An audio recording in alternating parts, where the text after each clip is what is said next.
generalizada dos preços e a alta das taxas de juros tem feito muito consumidor ter dificuldade de pagar as contas no final do mês.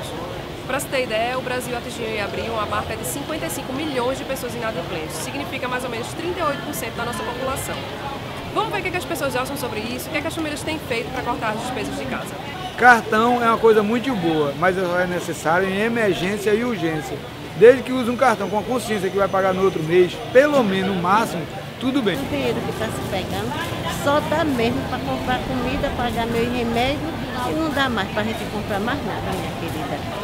Feriadão mesmo, tivemos que ficar mais em casa do que fazer aquele lazer de ir para a praia, de passear, realmente mudou. A gente trocou tudo que era lâmpada por lâmpada fluorescente, não usa mais aparelho que tenha consumo alto, a chapinha tem que controlar também. O que tento fazer é economizar, né?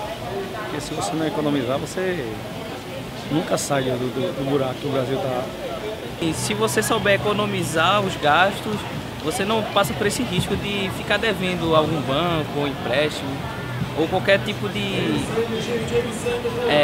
mercados, bancos, empréstimos.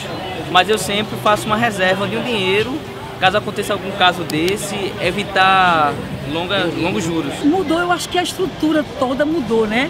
A questão de você não deixar uma luz acesa, a questão de você tomar banho, aí você tem que desligar o chuveiro e depois ligar de novo. A questão, eu acho que mexeu com tudo. Eu acho que você vê 1 quilo de feijão, tá o quê? Tá R$8, né? Antigamente se comprava até por 2. Você vive hoje em termos de trabalhar para se alimentar. Você tem que comer muita verdura. Verdura tá muito caro. Você tem que ter muita fruta. Fruta tá muito caro. Então tudo isso você tem que enxugar. No lugar do carne, compra uma carninha moída, faz um omelete. Verdura, abaixa mais, de comprar 1 quilo, comprar meio. Sai baixando, né? Acho que muita gente se identificou, né? Agora vamos lá para a redação, vamos conferir as dicas de um especialista sobre o assunto.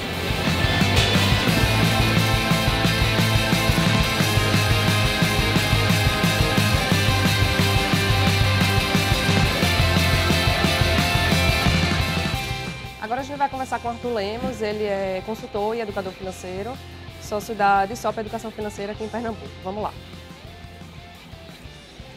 E aí, Arthur? Fala, Raíssa. Obrigada Tudo bom? por ter aceitado o convite. Claro, um prazer enorme falar da educação financeira. Vamos lá. A gente viu muita gente na rua mostrando como é que está fazendo para cortar gasto, o pessoal reclamando muito dos preços. Como é que essa situação macroeconômica do Brasil tem afetado o bolso do consumidor? Raíssa, quando eu vou à rua, né, você viu que normalmente se atribui uma boa parcela da responsabilidade disso ao aumento dos preços. Mas eu acredito que é importante você extrapolar um pouco, né, o entendimento de que só a inflação é responsável. Né, na verdade, o nosso ministro da Fazenda, Joaquim Levy, ele vem dizendo que o governo, se o governo não equilibrar seu orçamento, né, não acertar suas contas e atentar à inflação, a vida do trabalhador brasileiro vai ficar mais difícil, e já está ficando. Então, como algumas das nossas entrevistadas apontaram, né, eu tenho um aumento dos preços, e aí você tem em vários serviços, em vários produtos, transporte público, energia, gasolina, tudo aquilo que a gente conhece, alimentação de forma geral, né, e o governo ele não consegue conter o impacto destes aumentos sobre o índice de inflação. Então, o que é que ele está fazendo? Ele atua sobre o crédito, elevando a taxa de juros. E aí o Copom, no final agora de abril, elevou mais uma vez a taxa de juros a 13,25 pontos percentuais ao ano.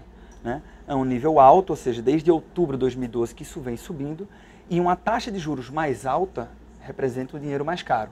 Então, a taxa de juros associada à inflação, ou seja, eu tenho o mesmo nível de renda e eu tinha um padrão de vida, né, que tinha um custo associado, e de meses para trás até então eu percebo que muitas vezes o nível de renda continua o mesmo, sendo que para manter aquele padrão de vida eu tenho que desembolsar uma quantia maior. E quando eu combino isso com o fator de que a taxa de juros vem subindo, né, o dinheiro está mais caro, faz com que seja necessária uma atenção por parte das famílias e das pessoas, sobretudo porque se eu deslizar no orçamento e precisar de crédito, né, contratar financiamentos, empréstimos, esse pessoal está mais caro também. Né? Agora, no começo de maio, a média bancária nacional do custo de empréstimo pessoal, cheque especial, tudo isso subiu.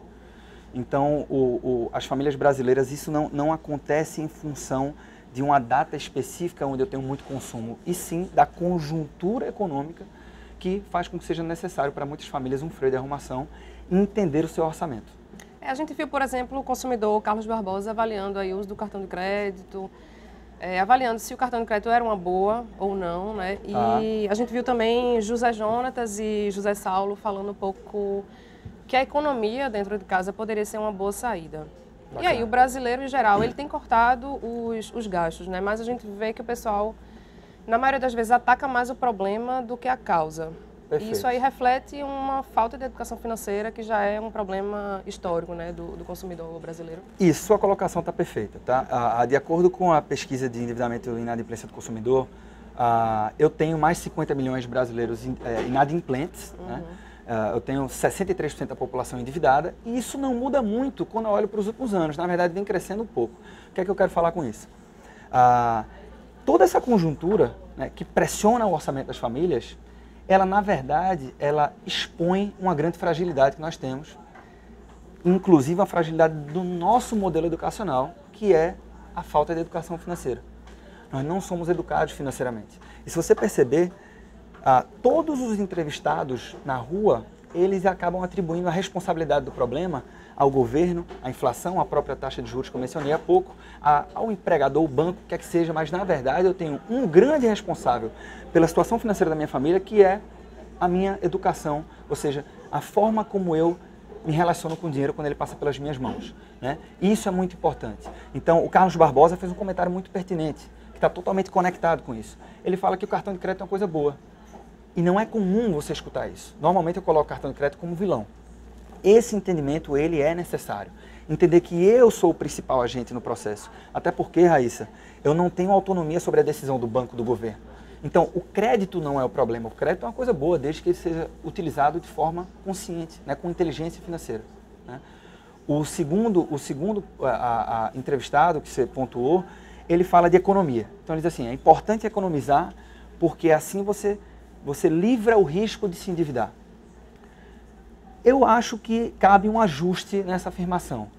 Economizar por si só, ele não resolve o meu problema. Ele contribui, ajuda. Então a história da dica, que é no nosso papel, tanto dos especialistas como da comunicação e da mídia, a gente tenta falar do assunto trazendo dicas. E essas dicas a gente já conhece muitas vezes, né? Então gaste menos que você ganha, pesquise antes de realizar uma compra importante, use a internet como aliado, procure realizar compras coletivas, tudo isso para economizar. Mas de nada me vale a economia se eu não conseguir poupar parte do que eu ganho para ter maior tranquilidade financeira. Então o que eu estou querendo dizer, Raíssa? Imagina que você estabeleceu que precisa, na tua realidade financeira, adquirir um bem, um produto, um serviço que vai te custar R$100. Esse é o valor de mercado desse produto. Você vai até o shopping para adquirir esse produto e por qualquer que seja o motivo, que você teve um poder de negociação interessante, ou porque você conseguiu aproveitar um desconto, você adquiriu por R$80, obtendo então uma economia de 20. E aí, inconscientemente, o que acontece com o brasileiro é que eu, quando saio de determinada loja, eu não sossego enquanto eu não gastar esses outros R$20. Você economizou dinheiro? Lógico que você economizou dinheiro. E aí que está o ponto, né? A forma como eu enxergo esse panorama. Bem, você estava disposto a adquirir um determinado produto por R$100, você adquiriu esse produto e um outro serviço pelos mesmos R$100. Você economizou dinheiro, mas você acaba de perder uma excelente oportunidade de poupar dinheiro. Exato, você não poupou.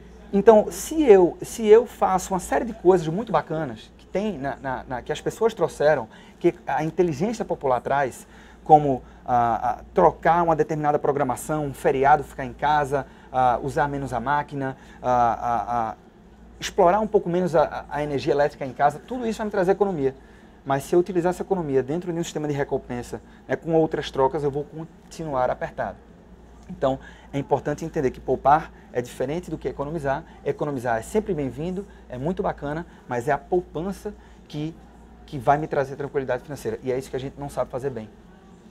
E para o cara que já está aí com a corda no pescoço, está endividado, tem um débito com o consignado, tem um débito com mais de um cartão de crédito, e aí o que fazer? A gente está vendo hoje uma taxa de juros exorbitante, né, tanto no cartão de crédito quanto no cheque especial.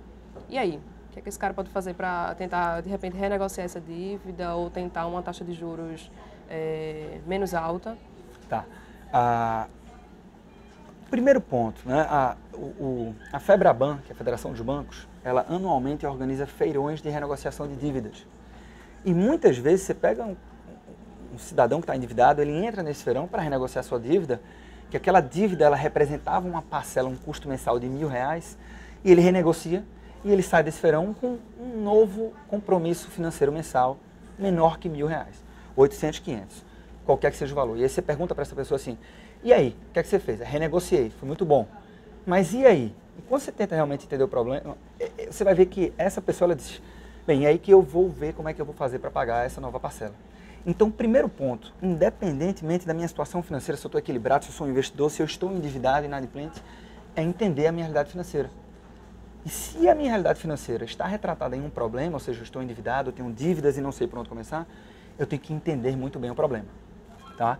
E aí é bacana você fazer um bom diagnóstico, você fazer um apontamento de despesas, mesmo que seja por 30 dias, para mapear para onde é que teu dinheiro vai, né? Mapear, inclusive, quanto você ganha. Tem muitas pessoas que trabalham um mês inteiro e não sabem quanto ganha. Eu, às vezes, sei qual é o meu salário contratado, que está lá no carimbo na minha carteira profissional, mas não é esse o valor que eu vou contar para fazer frente aos gastos da minha família. Eu tenho descontos, eu tenho impostos, eu tenho retenção na fonte. Então, eu tenho que entender exatamente qual é o meu ganho líquido. Isso é um ponto de partida. Depois de conhecer meus gastos. E aí, outra coisa que é fundamental, né? Entregar os pontos no bom sentido e compreender que gastar dinheiro é mais prazeroso do que guardar. Quando eu entendo isso, fica evidente a necessidade de ter uma grande motivação para incorrer em poupança e para quitar dívidas, né? É muito comum você encontrar pessoas que se encontram no estágio de endividamento que elas simplesmente ficam rolando dívidas e aquilo para de incomodar às vezes. Outras pessoas não se incomodam demais, mas o importante é fazer um diagnóstico financeiro e entender a tua realidade. Na hora que você faz isso, você vai ver que você tem, né, diferentes dívidas. E aí existe uma regra para tratar essas dívidas. Então, primeiro, as dívidas que têm bens em garantia têm que ter preferência na negociação ou renegociação. E as dívidas com a taxa de juros mais alta. Então, você fez alguns comparativos. Se você tem cartão de crédito, se você tem cheque especial e se você tem consignado, sem dúvida alguma, o empréstimo consignado ele é uma fonte de dívida mais saudável do que essas outras duas. Uma regra básica é o seguinte, quanto mais disponível, quanto mais fácil for a contratação do crédito, mais caro provavelmente é esse crédito. Ok, galera, é isso. Espero que a gente tenha ajudado. Qualquer coisa, qualquer sugestão de pauta, escrevam pra gente, economia@jc.com.br. Até a próxima. Valeu.